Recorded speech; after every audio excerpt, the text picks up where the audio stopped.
All right, we are live here on Style with Trish by way of Swagger Magazine. Once again, thank them so much for allowing us to be a part of this platform. I'm so excited about today's guest. Today, we have, I think it's very vital and very important that we have, as I state all the time on any platform that I am on, that it's very important to really. Um, have the healthiness that we need. I mean, it's easy to be fly on the outside. You know, we talk about this all the time on Style with Trish. It's easy to fly up the outside, but if the inside is raggedy and falling apart, it's only going to be surface, and it's in any inner counter or any compliment you get is only going to bounce off the surface and bounce off back into the atmosphere because we are not able to internalize and we have not yet healed our inner being. So one of my guests today, she's awesome. She's wonderful. She's a media girl. She's going to introduce herself here in a second. One of my peers in the media, as well as a grief coach. But help me welcome none other than Courtney. She's here with us, Courtney Lee Smith. Welcome to Style with Trish.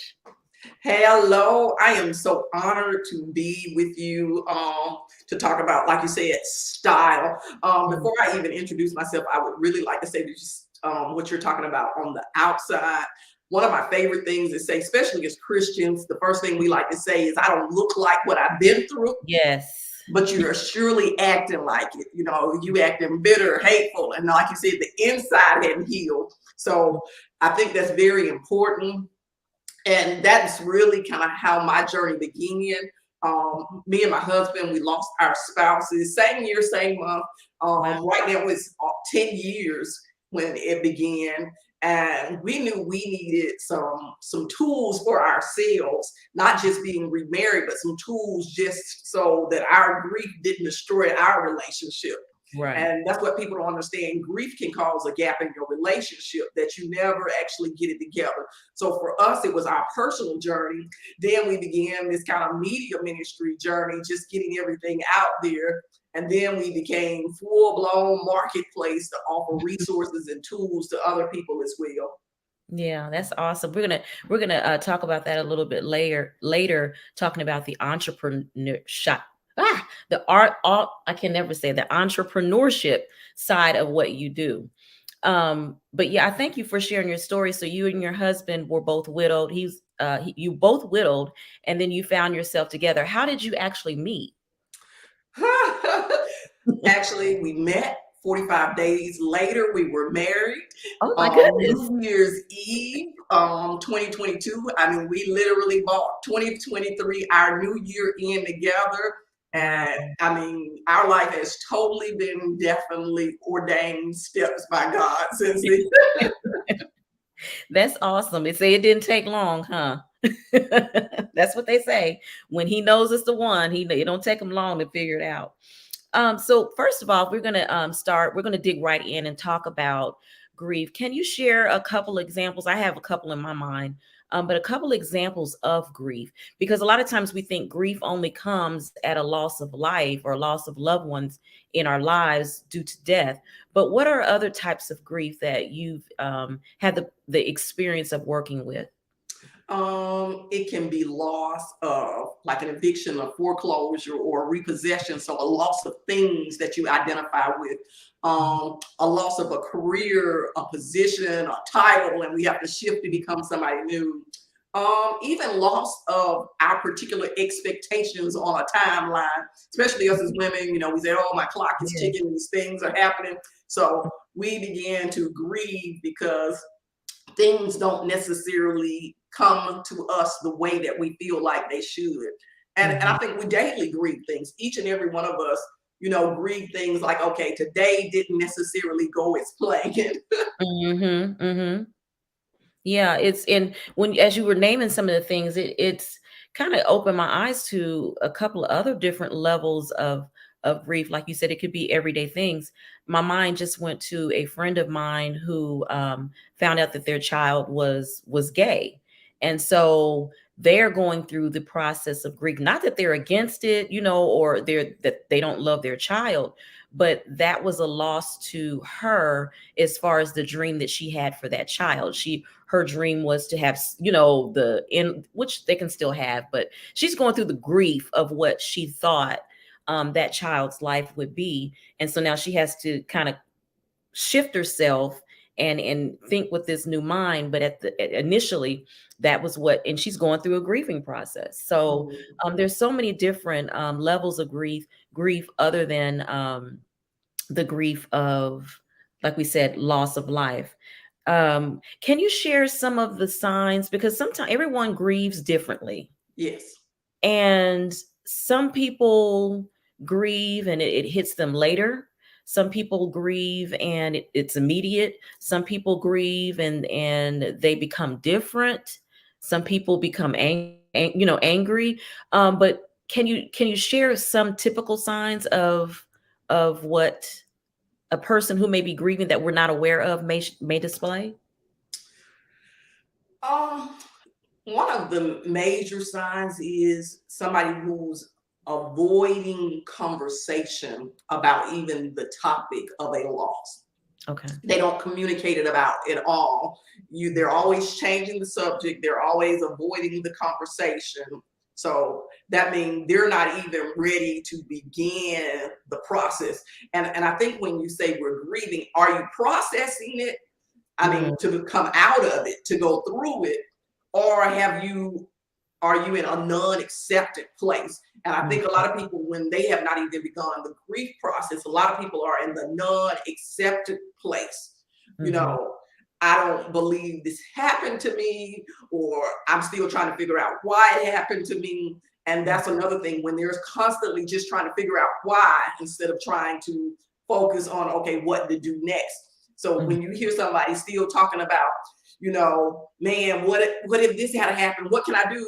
Always the what, and never what am I doing now? They're always caught like saying, well, what if this hadn't happened? And what if this wasn't? It's the what ifs that people get stuck in. So when that conversation happens, the what if, or the avoiding the topic of how are you doing around that conversation. So avoidance and non-acceptance is one of those two key things that you can tell somebody haven't even begun the process.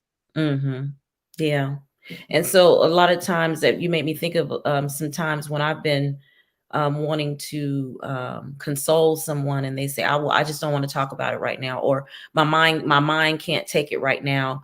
Those are warnings, pretty obvious warning signs that there is some grieving that's going on or taking place. You mentioned conversations. What type of conversations are, because when there's death, I'll use this as an example. That's one of the hardest. We don't really know naturally how to respond to that. And then there could be other tragedies could happen and we don't really know the right thing to say. And then they say, well, if you don't know the right thing to say, don't say anything at all. Is that the right approach? And if not, what type of conversation, what kind of words could we share with someone who may be grieving or in a grieving process? Well, I think we have a lot of cliches that we like to say to people, and those things we need to take out of our bucket. I know how you feel. I know what you're going through. I'm here for you. Those type of cliches, those are great, but they usually have no meaning behind them. So it's more of the show up than the conversation that people want, because what happens is there's a lot of conversation that goes on, but really nobody shows up after the memorial period. People need people to show up, and sometimes they need you to show up so they can have the conversation with you. So, and not necessarily on the phone all the time, because a lot of times when people text you and they say how you doing and blah blah blah, it's just a fleeting moment. They don't want you to text them back a whole dialogue of really of how they're doing, know. And so when you're asking somebody how they're doing, you really need to be very specific. What's going through your mind? How can I support you? Are you angry today? Put a word on it instead of just that generic capturing of the things. And Mm-hmm. even come say, hey, today I'm feeling a little down. Are you feeling a little down? Would you like to go out and do something? So it's Mm-hmm. more of the action and the show up. So I do believe that that statement of, if you don't know what to say, do something instead of have a conversation, and then the conversation will automatically flow naturally. Yeah. So if you think somebody's feeling isolated, go keep them company. If you feel like they need to go out, instead of trying to always push them out, go Mm. be that support and be about the action. Yeah. Yeah. Um I think that makes it easier because you don't feel like you're going, because I've had, and I've probably said some of the craziest things, but I've had some of the craziest things said to me when I experienced loss in my life. And to this day, I'm not even emotional about that particular time anymore. I've healed. I feel like I've healed from it, but I remember those words even beyond, the hurt and all of that. And so, and I'm sure I've done the same thing. It's just better, like you said, to just put the action, take the words away and put it into action. And maybe at that point when they feel ready, or for sure they're ready to share, then they will, hopefully, with you. So as a person who is grieving, we're coming from that perspective.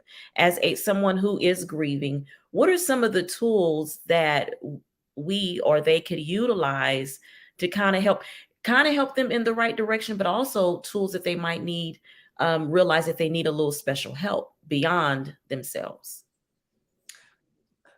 One of the things, and I know this is going to sound straight crazy, but I have to tell people to get up in the morning and have a tantrum with God, Mm, because God can handle it. Because the thing is, I know my mother used to always tell me, I'm gonna get you wherever you act up. So mhm, God gonna get you that morning. He gonna mm, already get you straight. So in the morning when you wake up, whatever you have a problem with, because like you're saying, people feel angry. If you're angry, be angry with God. mhm, I think we get so churchy and trying to be so perfect in our grief that we forget how to express our true emotions. And the mhm. thing is, we need to have that tantrum in the morning with God so we don't blow up on other people. Most Right. of us are actually suppressing our emotions, suppressing our feelings. So if we can get up in the morning, have that tantrum with God, then He get us right there and He get us straight.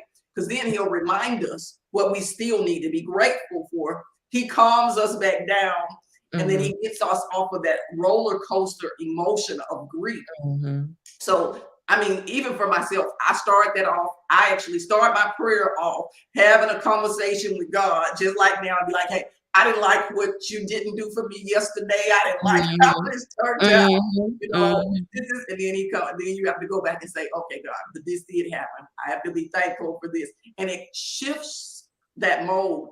And mhm. even in the moment when something isn't going right, you might not be able to say it out loud, but you can have that internal thing where you're having that conversation and God can get you straight. And the Mhm. thing is, how do you know you need a little help beyond that? Is when you cannot get straight and you're finding yourself going off on everybody about every little thing.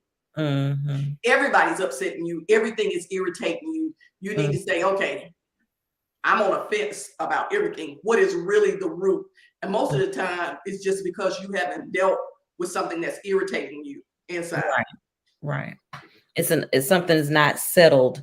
I said I was going to share my particular story of in time when I was grieving, and it was really like a little different. So I'm going to share my story, and then just imagine me after that laying on your couch getting your coaching in your direction, and then I'll share what I did in the end. But back in, I can't even tell you what year it was. It's horrible. But my father died. My father was an absentee father.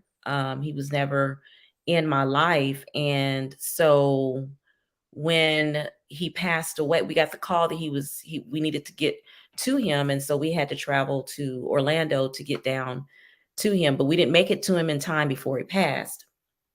And so I didn't get to have a level of closure, that I would have liked to have had, or at least a last conversation.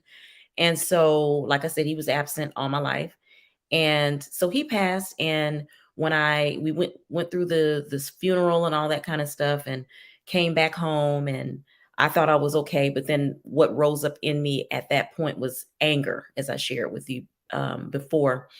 I was angry because I was like, you've lived your whole life and you were never a part of my life, never wanted to be a part of my life, and here it is in the end.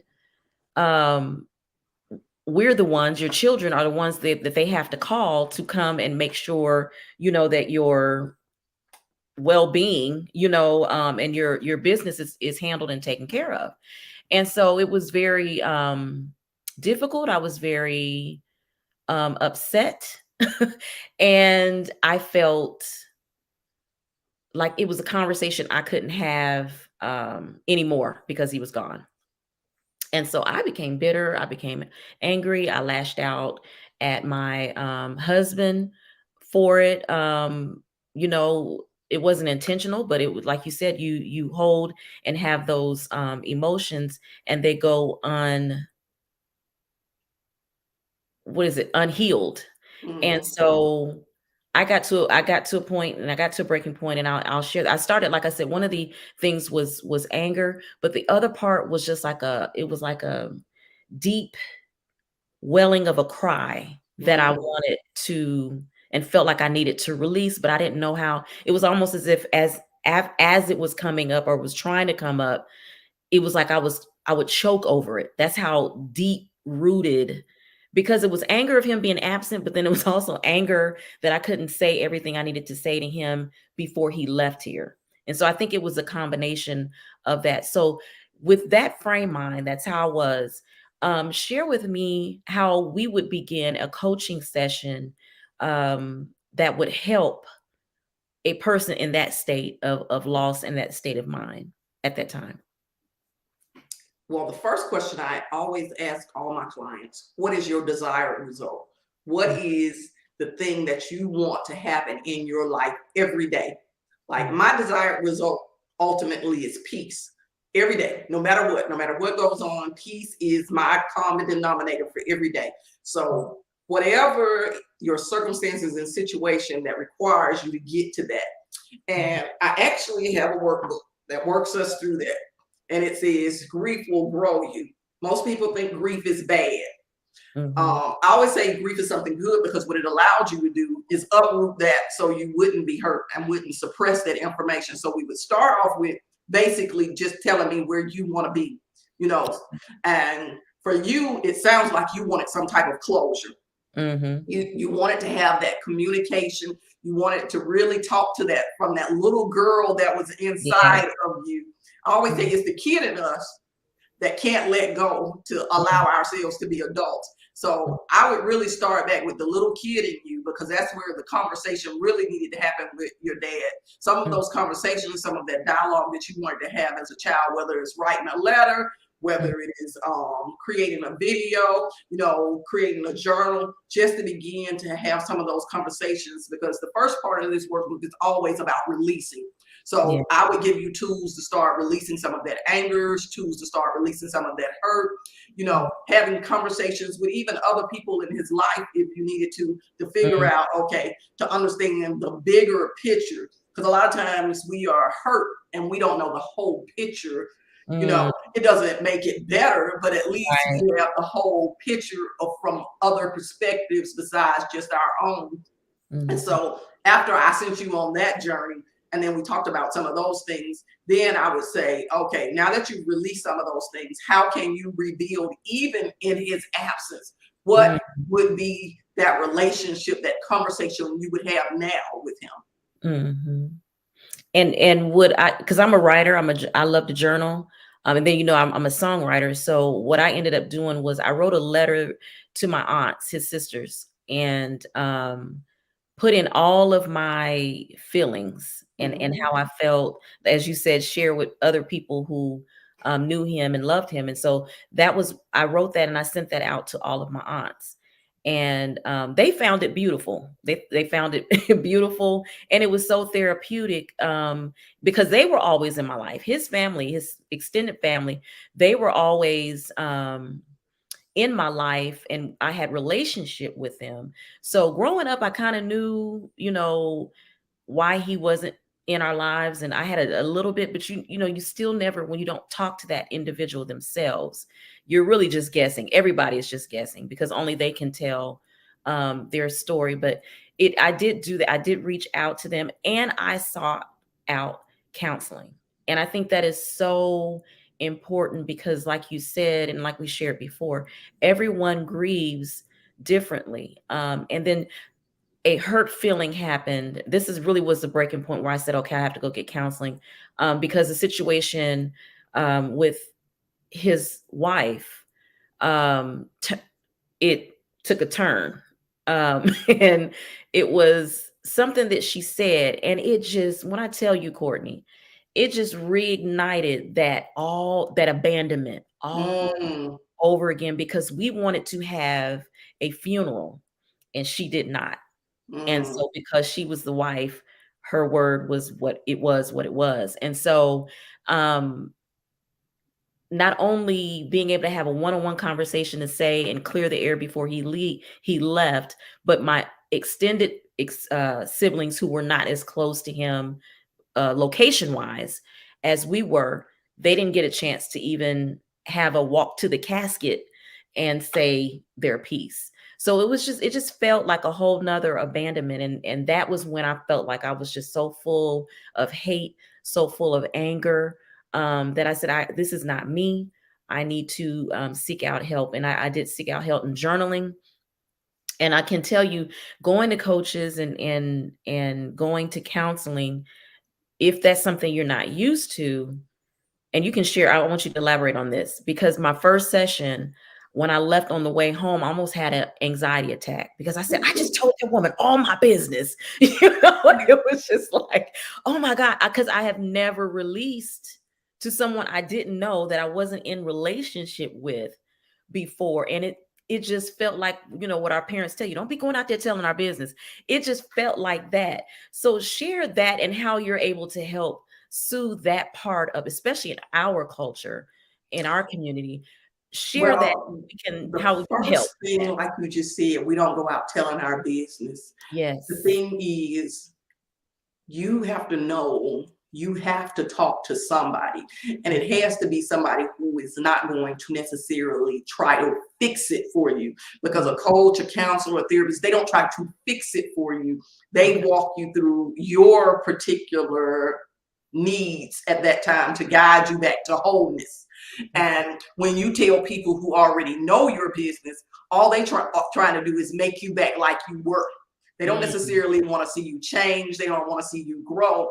They don't even realize the person that you were before was still hurt too. You just were not showing it and being affected by it. So that's the danger of letting just your family fix you and mm, console you. And when I say that, somebody comforting you and somebody consoling you is not being counseled and coached. A lot of people say they're okay because they just have family around them to console them and comfort them. But you mm, need that outside person to be able to dump your stuff on, mm, release it, and that person is not going to be weighted down by it. And mm, that's the key. When my clients dump something on me, I'm not weighted down by their information. I don't mm, have to keep it and be like, oh my God, like if it's somebody in my family, because I know I'm going to see them, I'm going to be back with them.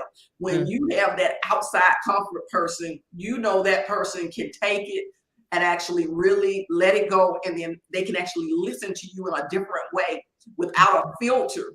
mm, Because mm. somebody who's already in your life, they have a certain filter of who Trish is. So Yeah. they're going to filter your whole conversation through that. And you were able to release through that person because they weren't going to have any judgment, no filter. It was Mhm. just that zone that gave you the freedom to just release. Mhm. Yeah, and I think that was the thing that I learned the most about really talking to not just a professional, but someone who's unbiased because, um, like you said, my story is already written. It's either it, or part of it if you're a loved one in my life. And so that was so helpful. I felt so unjudged. I felt even after going to receive help, even some of the areas I'm able to look back and recognize where I was being totally and completely unreasonable. I that because when we're in our feelings, we feel like, well, this is legitimate. I am really feeling this and this.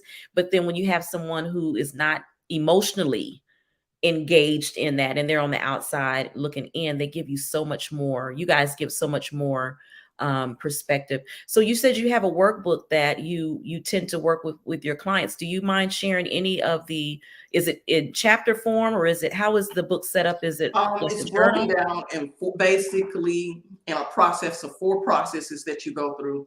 Releasing is the first process that you go through. Okay. The second process that you go through, and it's a daily tracker and all those other things in here. But the second part is rediscovering. It's the journey of rediscovering what is grieving, how it's right for you, because everybody in your family didn't write a song, everybody didn't talk to Right. everybody, and we try to force everybody to do everything the same way that we do it, and don't actually realize we're pushing them into an uncomfortable place where then they shut down. Mm-hmm. We have Yeah. all of these traditions and beliefs, oh, you need to wear a black for this many years. You don't need to talk to nobody. You don't need to do this. And for some people, that's great. They need that. For other people, that's going to send them to a place of depression. That's going to Yeah. send them to a place that they aren't going to be able to dig themselves back out of. So discovering what is right for you is the key really to the whole thing. And then reinventing yourself. Like, I don't care what you say, Trish became a new person after that. Because Absolutely. you said, I realized I got some real unrealistic expectations. And plus it allows you to have healthier relationships with people without putting those same type of burdens that you were placing on your father.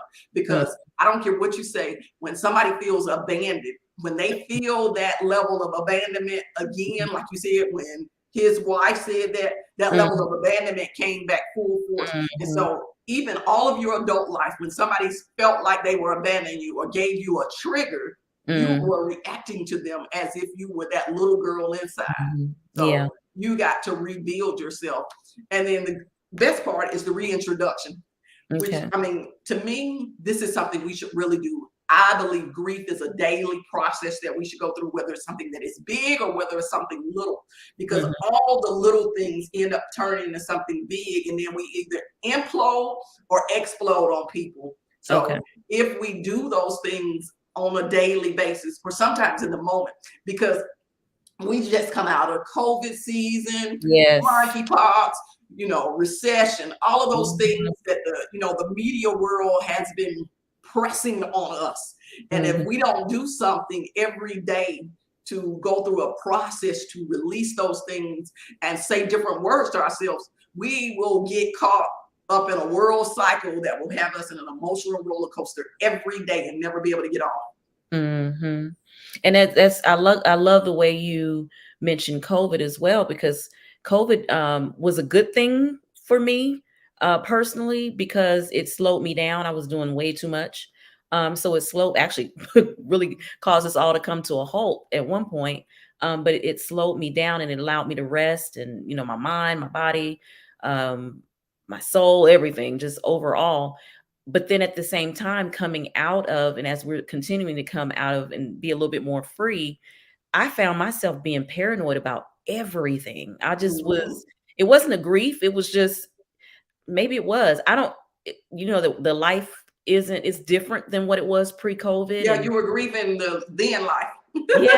yeah. And I think a lot of us were doing it. And so people were saying, well, why are people coming out? Now all of a sudden you can't fly on a plane and go from Atlanta to California without somebody showing their behind on the plane. People just all these people going off. Why? What happened? What happened? What happened? I think those are certain traits that were effects from COVID that people are not dealing. A lot of divorces happened during COVID. During Yes. COVID, right after COVID, and still kind of continue to happen now. And so are those signs? Are those certain effects of different levels of grief?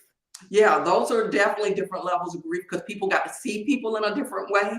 People got to spend time, so they knew their expectations and their dreams were going to not come true. Plus, the season of COVID, there were a lot of deaths and people didn't get closure.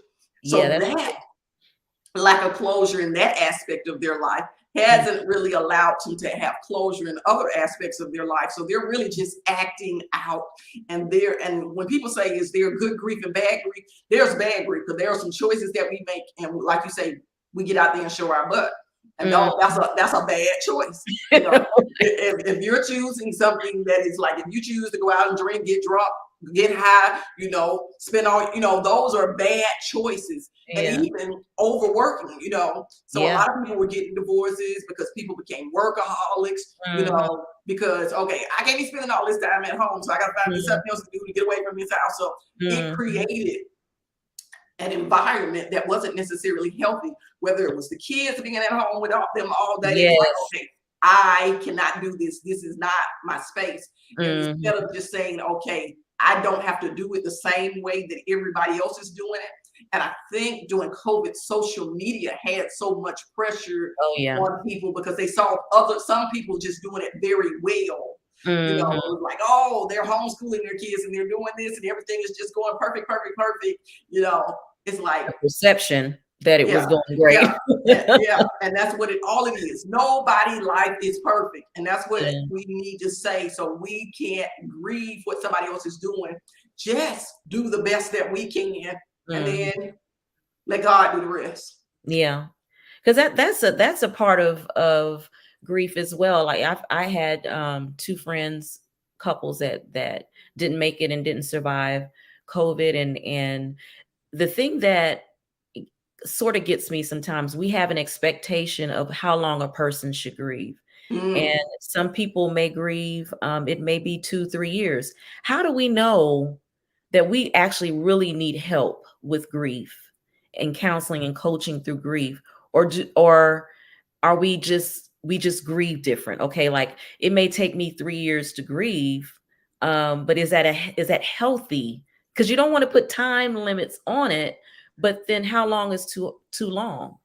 Well, now, if I tell you scripturally based, you don't get but 30 days. Okay. That take me longer than 30 days. and I mean, but that is when you began the process. Okay. So when you have people that say they have been grieving 10 years, 3 years, they haven't started the process. Okay. They have not started the process, because you don't process grief that long. Now, what you have done is that loss might have occurred 3 years ago, but you have not been processing it. And let's say you haven't been processing it in a healthy way. You decided to go down a path where you feel like, I can fix this myself. I'm going to do it my way on my timeline and let it do what it do. But the thing is, I'm not telling anybody to jump out after the day they bury their loved one, or after the day after they lose their job. You need to give yourself space so you can say, what is it that I really need to work on anyway? Because a lot of times the grief is deeper than the loss of a loved one. It's not just that, it just uncovered something else that you have to deal with. In a lot of situations, it covers financial issues. It uncovers, a lot of pressure, especially if you're rearing kids, houses. So a lot of other situations arise not beyond just the loss of a loved one. And then when you're talking about a loss of a job, some people are constantly spiraling after they lost a job. They just can't ever get their footing back. And that's why I say they never really began the process to say, how do I get back up after this? They kind of just lay down and let life start rolling over them. Yeah.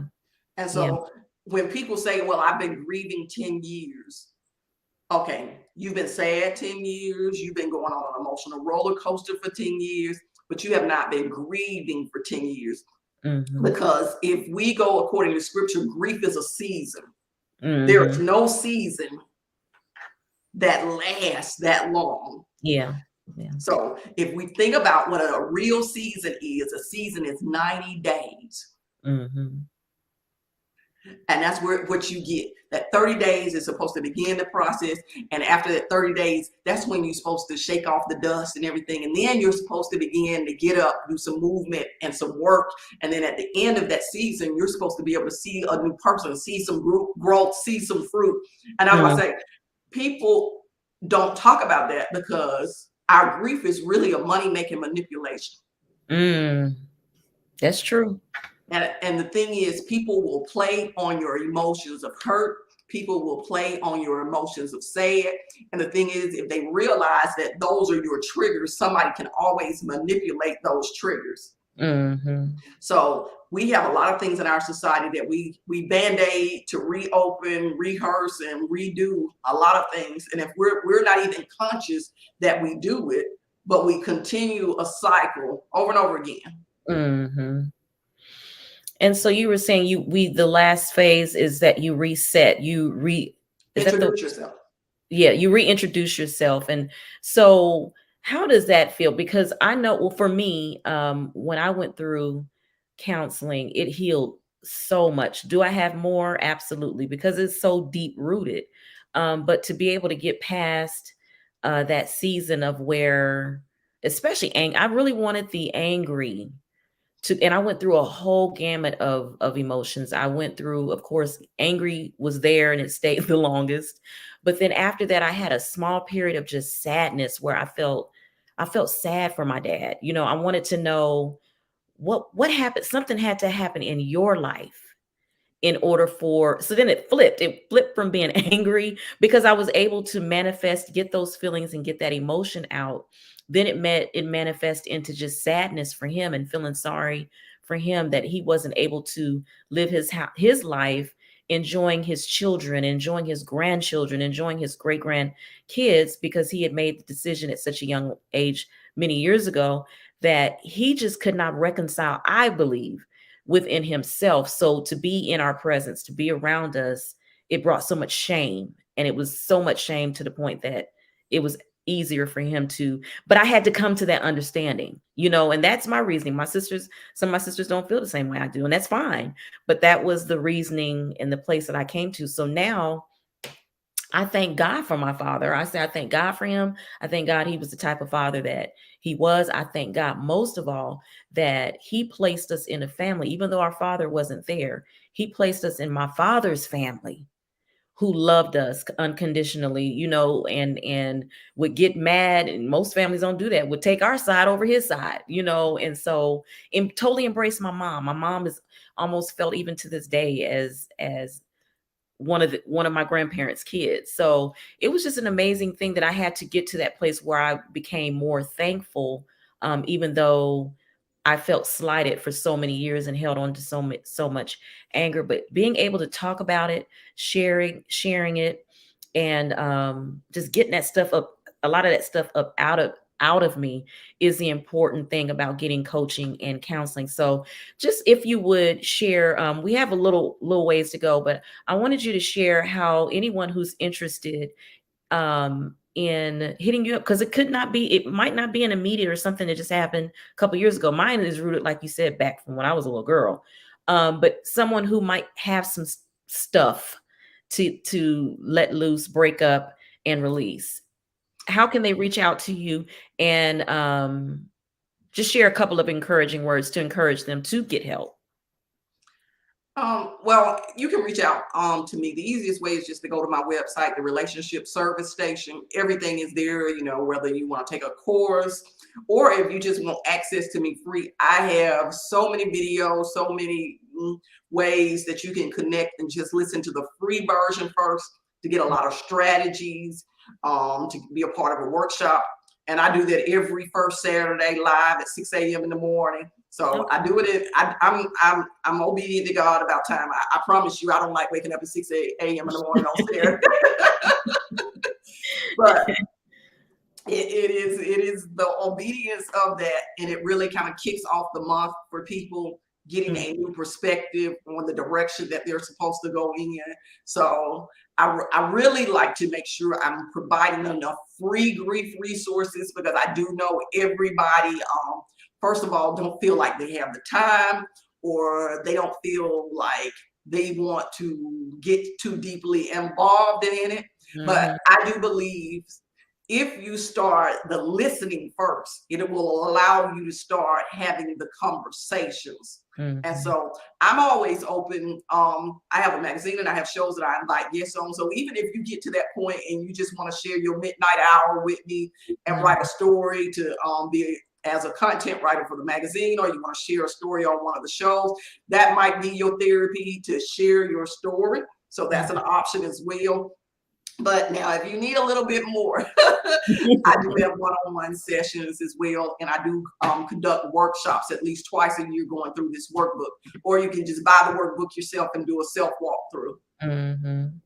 Yeah, and it's all about, so it's really no excuse, because if you are like how I was, and you feel really vulnerable when you kind of share that certain sides and certain emotions, then you do have the workbook that you can work with or work with you one on one. But if you don't want to do that, she has the workbook, and also the 6 a.m. Is it, what day of the week was that again? Saturday, first Saturday. Okay, first Saturdays at 6 a.m. just to Yep, come but on and they're all recorded. Just jump on the YouTube if you happen to miss it, and you can see all of them too. awesome. So, and that's free. That Free. it's absolutely free. But yeah, I think it's amazing that you're on, and the reason why I wanted to, I guess I should have started out with that, but the reason why I wanted to bring you on is because we're entering into a season. I'm very sensitive in certain areas to people, and I've always fought for the underdog. I'm a always fight for the underdog, and a lot of times we're, as we're approaching Thanksgiving and Christmas, the holidays, even though we celebrate them and we're excited about the holidays, there are a lot of people out here who that's the worst time of year for them. I have a coworker, Mother's Day is very hard for him. It's really a struggle. Valentine Day, it's a struggle for people. And so me personally, I try not to go and be extra during certain holidays. Not because I am not trying to enjoy it in its fullness, because I still enjoy it to its fullness. But I'm also aware of people who may not find that time of year or those specific holidays an enjoyable one. And so I wanted to bring you on and share you with people, because I think this would be a great way to bring in the year. And so maybe next year, or maybe, as you begin to heal, because like you said, holidays and stuff, that's triggers. Isn't that Mhm. correct? Yes. So those are triggers, and if you're being triggered like that, then that's a sign to me, and you can correct me, Courtney, that you might want to reach out and get some, you got some healing that needs to take place. I used to feel the same way. My father's birthday, and his birthday's coming up in a couple months, and I feel no way. I'm, that It's day a come, day. happy birthday, daddy, and keep it moving. So not to And say, oh, go ahead, go ahead. and like you said, it's a trigger, and it goes back to those it goes back to, have you become accepting, or are you avoiding it? And if you Mhm, haven't accepted it or you're avoiding it, it becomes any way I can get around these holidays, whether mm, it means you working extra or staying in mm, the bed so you don't have to deal with it. You mm, know, a lot of people have coping mechanisms, and they don't realize coping mechanisms don't help you heal. They mm, just deal with keeping you in a cycle, because mm. you're really not dealing with the issue. And I want to say, you said holidays, but like you said, it's really end up being all the days, Right. because you end up having birthdays, anniversaries, all those things that Yes. fall all year long that remind you of your loved ones. But of course, this is the biggest holiday season that all Mhm. the world, like you said, do the most. Mm. You'll have commercials all year long about bam, bam, bam, all the way up through Valentine's Day, and you like, oh, Mhm. how do I avoid all of Mhm. these things? Mhm. And the thing is, you can't avoid them. You Yeah. can't. You can't avoid them. So you really have to say, I'm only going to do the things that bring me joy. I'm not going to be Mhm. pressured into anything else that does not bring me joy. So if you don't feel like celebrating how you used to celebrate, do something different that brings you joy. And Yes. that's my greatest thing. And it's funny that you come to this. How our marketplace began is, I started off giving free coaching Okay. 45 days during the holidays, Oh, because wow. I knew that was the greatest time. And I was like, why am I giving away free coaching at the time that I can get paid? I was really having that conversation with God. Why, God, why? So I'm literally, my first 5 years, from last year, 2021 was my last year that I gave away free coaching. Okay. during the holidays because God finally released me from that. It was like 5 years straight. For 45 days, I had to give away free coaching. And it was Mhm. like, God, I mean, come on now, you're hurting me. But the thing is, he was really helping me Yeah. understand my bandwidth, what I could handle. He was like, don't say you want to do this and you're not willing to do it for free. Mhm. So, Mhm. and that is the key. So it was like during this time, God was like, okay, because I need you to help and impact. And when I put it out, I always had enough people to fill up the slots that he Oh, told yeah. me, a specific number of slots, a specific number of people that, Mm, you know, needed to be helped. mhm. And for me, you know, a lot of people say, you know, you get testimonies, but the thing is, when you're coaching people in something this sensitive, I don't ask people to come back and tell their business. You Mm. know, that is just kind of a space that I don't want people to have to say or rehash where they've been through. I Okay. think the fact that they've healed is great enough for me, long as they can Mhm. continue that journey. So, and that is really all. I want people to have happy all Yeah. the days. And Yeah. so it just begins as a little piece of puzzle when we hit those major holidays that we, you know, have magnified in our world. Mhm. Mhm. And sometimes that's why I say we have to minimize what other people magnify sometimes Right. in order to make it through. You know, and I'm sitting here as you're talking, and I'm like, oh, I needed coaching when my daughter went off to college, and I was an empty nester. That's grief, and I didn't realize how physical it hurt. Physically, it Mhm. hurt me when my child left. Being an empty nester is, we don't talk about that enough, but that is a grieving process. Ah, That's a grieving. And I said, I don't want us to get caught up in thinking that it's just solely when we leave. Absolutely. It's definitely when we leave or lose a lost one. But at the same time, that I went through that, and I would just be crying. And I'm like, why didn't nobody ever tell me? Nobody talks about that. That was grief. I have a friend who she really wanted to have children, you know, and now she's at an age where she can't have children. And so she's going through a grieving process. So there's different aspects to grief and different layers. And if they're piling on top, on top, on top, on top, just imagine how numb you've become in your life. And like you said, we want to live life in its fullest and to its yes, and the best. I always say we only have one life. You have one life. So why not live it to the fullest? And the only way you can live it to the fullest is living it to the most healthy you yes. um, that you can have. We only got one time, guys. But yeah, before we go, we're gonna in the broadcast here in a second. You shared your book but you have different platforms, and you also have some events that are coming up. If you would share with us, please. Definitely. Um, this is like kind of like perfect segue for me. Right now, I mean, when you reached out to me, I was so honored to do this show, and have this conversation because we're only a few days away from actually teen and childhood grief. Something that we Mm, really did not talk about is how kids are grieving.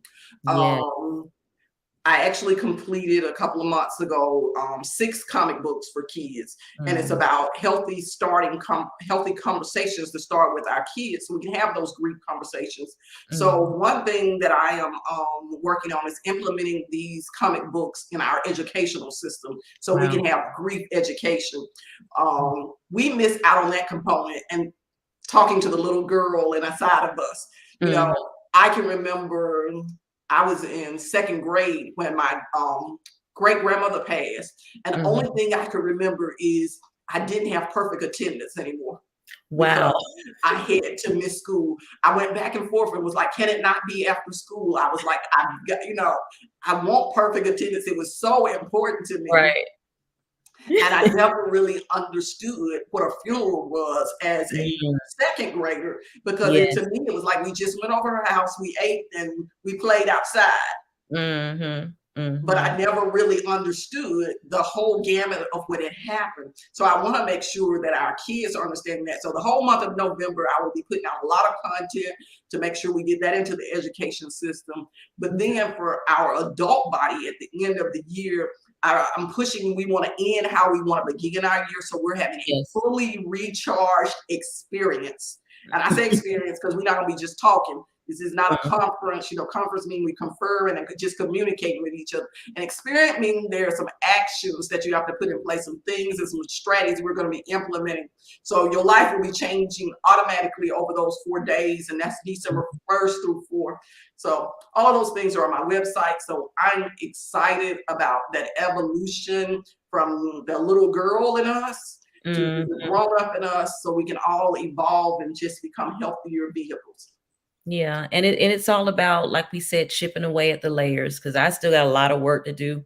I'm not where I was before, but I'm not where I could be and should be either. And I just think that we're in an age and in a day where so many resources are out there. You have several free resources. So because everybody can't afford counseling, everyone can't afford to pay big dollars. That doesn't mean that you can't be healed and find healing, and live a much happier life because you don't make enough money or you don't have the extra funds.